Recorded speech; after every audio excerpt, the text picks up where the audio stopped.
একদিন আবু হুরায়রা রাদিয়াল্লাহু আনহু রাসূল সাল্লাল্লাহু আলাইহি ওয়াসাল্লামের নিকট এসে কাঁদছেন। রাসূল সাল্লাল্লাহু আলাইহি ওয়াসাল্লাম জিজ্ঞাসা করলেন, হে আবু হুরায়রা, তুমি কেন কাঁদছো? আবু হুরায়রা বললেন, আমার মা আমাকে মেরেছে।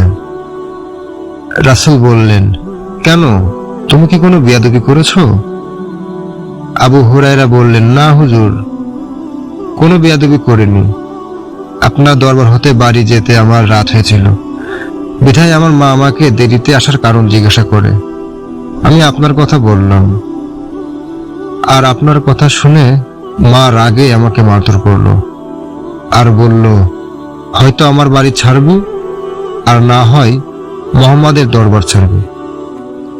আমি বললাম, ও আমার মা, তুমি বয়স্ক মানুষ, তোমার গায়ে যত শক্তি আছে তত শক্তি দিয়ে মারতে থাকো, মারতে মারতে আমাকে বাড়ি থেকে বের করে দাও, তবুও আমি আমার রাসূলকে ছাড়তে পারবো না।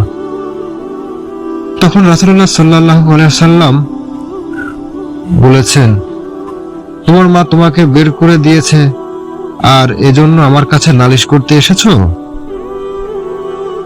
আমার তো এখানে কিছুই করার নেই। তখন আবু হুরায়রা রাদিয়াল্লাহু আনহু বললেন, হে রাসূল, আমি আমার মায়ের জন্য এখানে নালিশ করতে আসিনি। তখন রাসূল বললেন, তাহলে কেন এসেছো? আবু হুরায়রা বললেন, আমি জানি আপনি আল্লাহর নবী। আপনি যদি হাত উঠিয়ে আমার মায়ের জন্য দোয়া করতেন, যাতে আমার মাকে যেন আল্লাহ হেদায়েত করেন। আর তখনই সাথে সাথে রাসূল সাল্লাল্লাহু আলাইহি ওয়াসাল্লাম হাত উঠিয়ে আল্লাহর দরবারে দোয়া করলেন, হে আল্লাহ, আমি দোয়া করি আপনি আবু হুরায়রার আম্মাকে হেদায়েত দান করেন। রাসূল সাল্লাল্লাহু আলাইহি ওয়াসাল্লাম দোয়া করলেন, আর আবু হুরায়রা বাড়ির দিকে দৌড়ে যাচ্ছে। পেছন থেকে কয়েকজন লোক আবু হুরায়রার জামা টেনে ধরল এবং বলল, হে আবু হুরায়রা, তুমি দৌড়াচ্ছ কেন? তখন আবু হুরায়রা বললেন, হে সাহাবীগণ, তোমরা আমার জামা ছেড়ে দাও, আমাকে দৌড়াতে দাও।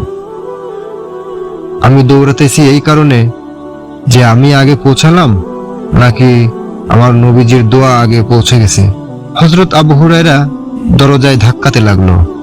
ভিতর থেকে তার মা দরজা যখন খুলল, তখন আবু হুরায়রা দেখলেন তার মার সাদা চুল বেয়ে পানি বেয়ে পড়ছে। তখন মা আমাকে বললেন, হে আবু হুরায়রা, তোমাকে মারার পর আমি বড় অনুতপ্ত হয়েছি, অনুশোচনা করেছি। মনে মনে ভাবলাম, আমার ছেলে তো কোনো খারাপ জায়গায় যায়নি, কেন তাকে মারলাম? আমি বরং লজ্জায় পড়েছি তোমাকে মেরে। হে আবু হুরায়রা, আমি গোসল করেছি, আমাকে তাড়াতাড়ি রাসূলের দরবারে নিয়ে যাও। আর তখনই সাথে সাথে আবু হুরায়রা তার মাকে রাসূলের দরবারে নিয়ে গেলেন, আর তার মাকে সেখানেই কালেমা পাঠ করে মুসলমান হয়ে গেলেন। পিতামাতা জান্নাতের মাঝের দরজা, যদি চাও দরজাটি নষ্ট করে ফেলতে পারো, নতুবা তা রক্ষা করতে পারো।